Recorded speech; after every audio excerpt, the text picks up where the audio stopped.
ایک بات آپ سے کہوں، آپ کچھ چونک جائیں گے. حضور نے کبھی زکوٰۃ دی؟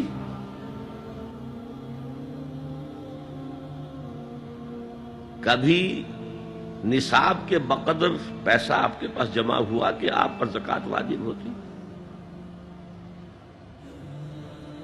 ایسی عجیب بات ہے. ارکان دین میں سے ایک رکن سرے سے غائب. کبھی آپ نے مال رکھا ہی نہیں.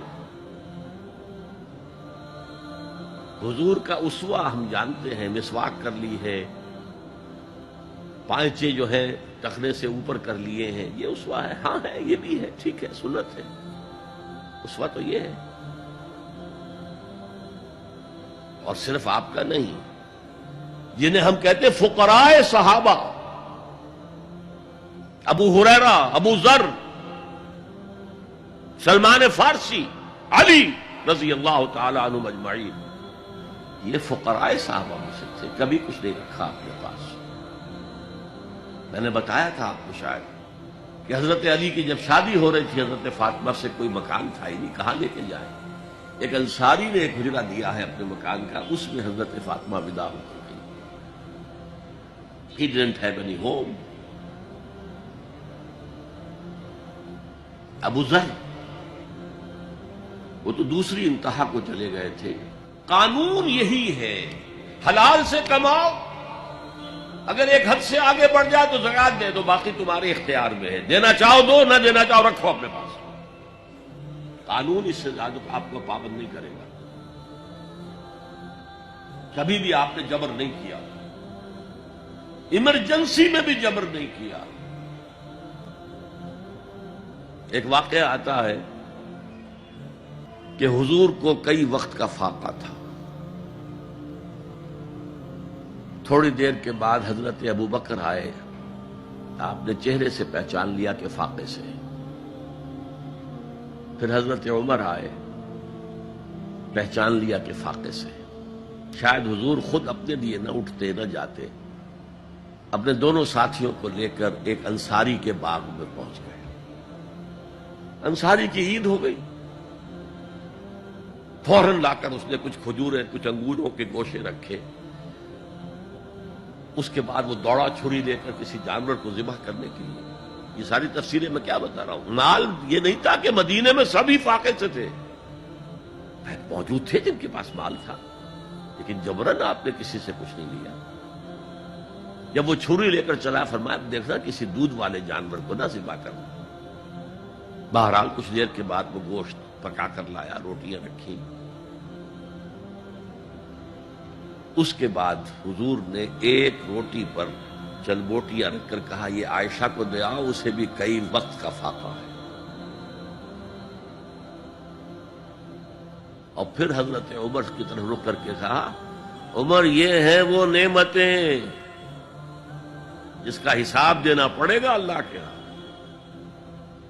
وَأَمَّا بِنِعْمَةِ رَبِّكَ فَحَدِّثْ. اور یہ جو فرمایا گیا الہاکم التکاثر میں، نعمتوں کا حساب لیا جائے. وَلَتُسْأَلُنَّ يَوْمَئِذٍ عَنِ النَّعِيمِ. فرمایا یہ نعمتیں.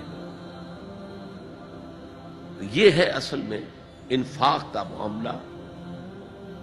آپ کے اس پر چھوڑ دیا گیا ہے. جتنا بھی آپ میں جذبہ ہے، جتنا بھی آخرت کا یقین ہے، اتنا ہی آپ پسند کریں گے کہ آخرت کے بینک میں جمع کرائیں، یہاں کے بینکوں میں کیوں جمع کرائیں.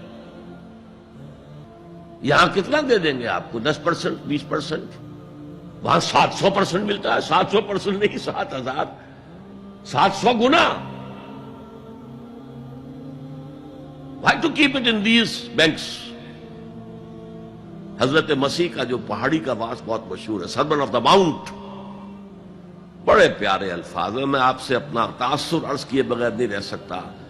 جہاں تک مواعظ کا تعلق ہے، جو حضرت مسیح کے مواعظ آئے ہیں ان سے اونچے واعظ کوئی ممکن نہیں. اسی میں یہ جملہ بھی ہے، دیکھو اپنا مال زمین پر جمع نہ کرو. جہاں چوری بھی ہوتی ہے ڈاکہ بھی پڑتا ہے، کیڑا بھی خراب کرتا ہے. آسمان پر جمع کرو جہاں نہ چوری کا اندیشہ نہ ڈاکے کا خوف، نہ کیڑا خراب کر سکے۔ اس لیے کہ میں تم سے سچ کہتا ہوں کہ جہاں تمہارا مال ہوگا وہیں تمہارا دل ہوگا۔ مال یہاں ہوگا تو دل اٹکا ہوا ہوگا، اور فرشتے اس طرح گھسیٹ کر کھینچیں گے آپ کی جان کو جیسے کہ سیخ پر سے کباب کھینچا جاتا ہے۔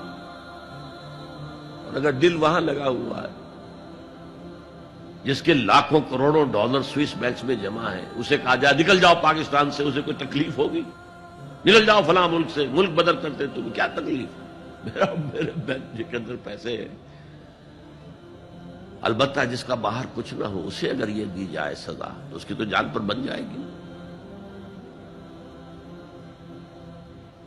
تو یہ ہے انفاق کا معاملہ۔ اس میں یہ دو جو ہے، ایک قانونی سطح ہے، قانونی سطح یہ کہ حلال ذریعہ حرام نہ ہو، سود نہ ہو، جوا نہ ہو، فحاشی کو ذریعہ نہ بنایا جائے، منشیات کو ذریعہ نہ بنایا جائے کمائی کا۔ اور جو بھی آپ کے پاس ہے، آپ نصاب کی سطح کے اوپر آ گئے تو 2.5% زکوٰۃ دے دو۔ قانون اس سے آگے آپ سے مطالبہ نہیں کرے گا، اگرچہ فقہاء نے یہ فتویٰ دیا ہے کہ اگر کسی وقت جو فقراء ہیں ان کی ضرورتیں زکوٰۃ سے پوری نہ ہو سکے تو اس وقت کا امام، اس وقت کا خلیفہ وہ زبردستی بھی امراء کے مال میں سے مزید لے سکتا ہے زکوٰۃ کے علاوہ۔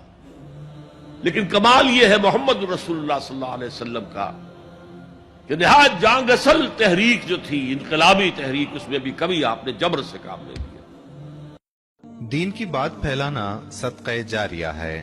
ثواب کی نیت سے ویڈیو کو شیئر ضرور کیجیے۔ جزاک اللہ۔